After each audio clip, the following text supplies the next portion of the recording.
Hello friends, रवी रोज चॅनलमध्ये आपले स्वागत आहे. बरेच दिवसांपासून व्हिडिओज येत नव्हते.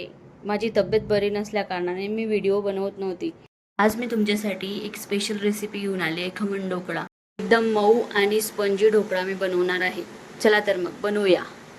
त्यासाठी मी इथं 2 वाटी बेसन घेतलं, 3 ते 4 चम्मच साखर घेतली, तसेच यामध्ये अर्धा चमचा निंबू पावडर, अर्धा चमचा हळद आणि चवीनुसार मीठ घेतलं, तसेच सोडा घेतला. आता बेसनमध्ये आपण काढलेलं हळद, मीठ आणि निंबू पावडर टाकून घेऊया. त्यानंतर आपण त्याच्यात साखर ॲड करूया आणि सर्व चांगलं एकजीव करून घेऊया. सोडा आपण शेवटी घालणार आहोत, कारण सोडा जर आधीच घातला तर आपले खमण व्यवस्थित बनणार नाहीत. त्यानंतर आपण त्याच्यात सर्व मिक्स करून तेल ॲड करून घेऊया. तेल टाकल्यानंतर सर्व एकजीव करायचं आणि त्याच्यामध्ये हळूहळू पाणी टाकत जायचं. बॅटर जास्त पातळही नको पाहिजे आणि जास्त घट्टही नको पाहिजे. सर्व व्यवस्थित मिक्स करून घ्यायचं. बघा, एकदम छानपैकी सर्व मिक्स करून घेते मी. पीठ आपल्याला असंच ठेवायचं आहे, जास्त पातळही नको आणि जास्त घट्टही नको. आता ताटाला तेल लावून घेतलं. मी पाणी आधीच तापवून ठेवलेलं होतं. गॅस चालू आहे. आता त्यामध्ये मी अर्धा चमचा सोडा घातला आणि सर्व बॅटर हळूहळू हलवायचं. बघा किती छान फुललंय. आता आपल्याला ताटामध्ये टाकून घ्यायचं आहे आणि झाकण ठेवून 15 ते 20 मिनटं मीडियम टू लो फ्लेमवर होऊ द्यायचं आहे. बघा,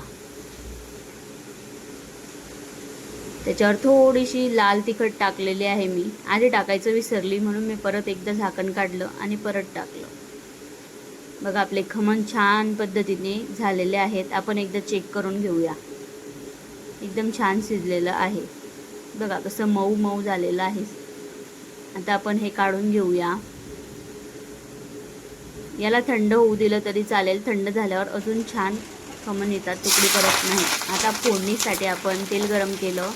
लांब लांब मिरच्या चिरून घेतल्या. त्या मिरच्या तळून घेऊन मी काढून घेते आणि त्याच्यात नंतर कढीपत्ता, मोहरी, जिरे टाकून पाणी टाकलं अर्धा ग्लास आणि त्याच्यात 2 ते 3 चम्मच साखर टाकली. साखर तुमच्या आवडीनुसार तुम्ही ॲड करू शकता. आता आपण खमणचे काप करून घेऊया. काप करताना व्यवस्थित हळूहळू कापावे, नाहीतर ढोकळ्यांचा भुगा होऊन जातो. जेव्हा आपल्याला ढोकळे बनवायचे आहे तेव्हाच सोडा पिठामध्ये टाकायचा. आधी सोडा टाकून ठेवायचा नाही. त्यामुळे आपले ढोकळे एकदम छान असे स्पंजी होतात. बघा किती छान स्पंजी ढोकळे झालेले आहेत. बघा, दुसरा पण दाखवते तुम्हाला. एकदम छान असे ढोकळे झालेले आहेत. आपण त्या मिरच्या तळून घेतल्या, त्याच्यात मीठ घातलं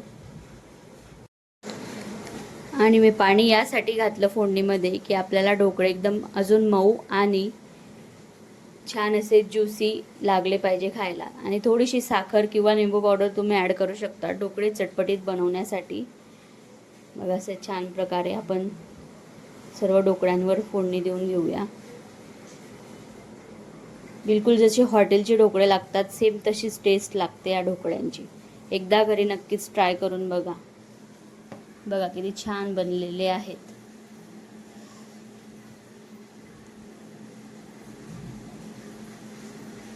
आपण आता सर्व करून घेऊया.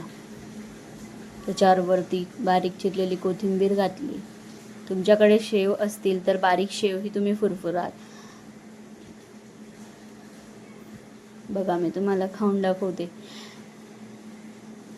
एकदम नरम आणि स्पॉन्जी बनलेला आहे. आता आपण टेस्ट करून बघूया.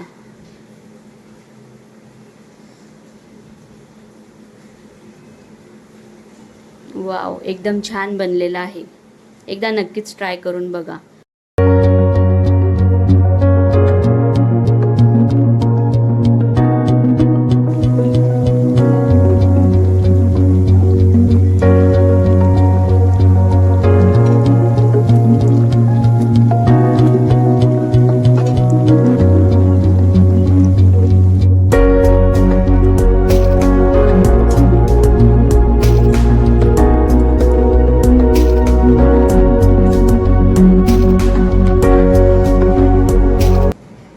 साखरेच्या पाण्यामुळे आपला ढोकळा अगदी एकदम